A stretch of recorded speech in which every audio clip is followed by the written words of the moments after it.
तो हमारे देश के प्रधानमंत्री नरेंद्र मोदी जी ने 1 साल के लिए सोना ना खरीदने का अपील किया है। जब उन्होंने इस बात का अपील किया है, ये सुनकर थोड़ा सा तो अजीब लगा। शायद मेरे साथ साथ आप सभी को भी अजीब लगा होगा। प्रधानमंत्री नरेंद्र मोदी जी ने आखिर ऐसा क्या हुआ कि उन्होंने 1 साल के लिए सोना खरीदने से मना किया, जहां पर हमें पता है कि अगर घर में कोई भी फंक्शन हो या फिर शादी त्यौहार हो या फिर कोई भी धार्मिक अनुष्ठान हो तो बिना सोने का वो संभव नहीं होता है। यानी कि सोना तो चाहिए, खासकर तो शादी ब्याह में तो सोना चाहिए। इसके बाद जब मैंने इस बात पर एनालाइज किया कि हाँ, आखिरकार प्रधानमंत्री नरेंद्र मोदी जी हम सभी को सोना खरीदने से क्यों मना कर रहे हैं। देखिए, हमारे पूरे देश में जितने सोने की ज़रूरत होती है उसका लगभग शायद 10% ही हमारे देश के खदानों से निकलता है। यानी कि बाकी के 90% हमें विदेशों से मंगवाना पड़ता है, जिसके लिए हमें वो सारा सोना डॉलर में खरीदना पड़ता है। तो जब हम डॉलर में वो सोना खरीदते हैं, उसके साथ साथ हमारे इंडियन करेंसी का जो वैल्यू है वो गिरता रहता है। एक सर्वे रिपोर्ट में ये पाया गया है कि हमारे देश को 1 साल में $50 मिलियन से ज़्यादा का सोना बाहर देश से आयात करना पड़ता है, यानी कि इंपोर्ट करना पड़ता है। तो अगर हम 1 साल सोना नहीं खरीदते हैं तो भारत देश में कुल $50 मिलियन के आसपास का सेविंग्स देखने को मिलेगा।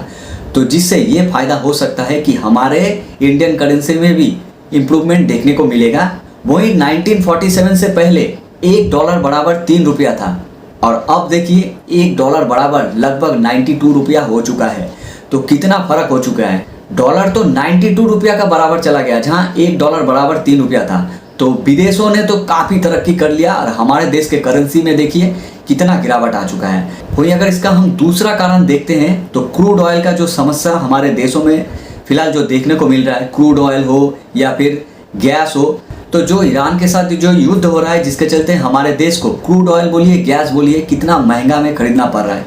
तो कहीं ना कहीं भारत देश को जो विदेश से सोना खरीदना पड़ता है, अगर वो सोना कम खरीदा जाए तो जो पैसे का सेविंग्स होगा उससे क्रूड ऑयल और गैस हम खरीद सकेंगे।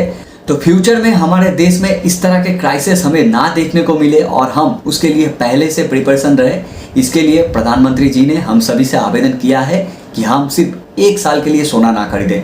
तो देखिए, इसके पीछे तो हम एक वैलिड रीज़न जरूर देख पा रहे हैं। तो ऐसा तो नहीं था नरेंद्र मोदी जी आते हैं और एक ऐसा स्टेटमेंट देते हैं जिससे हम सभी शॉक्ड हो जाए कि भाई आप 1 साल के लिए सोना मत खरीदो। तो मुझे तो लगता है ये वैलिड रीज़न है उनका, जो उन्होंने स्टेटमेंट दिया, हम सभी के पास अपील किया उन्होंने। तो देखिए, मैं तो उनके बात से सहमत हूँ और अगर आपको इस बारे में कुछ बताना है, कुछ शेयर करना है तो आप मुझे कमेंट कर सकते हैं और अपने राय को मेरे साथ शेयर कर सकते हैं। तो फिलहाल के लिए इतना ही, मिलेंगे अपने अगले वीडियो में। तब तक के लिए बाय बाय, थैंक यू।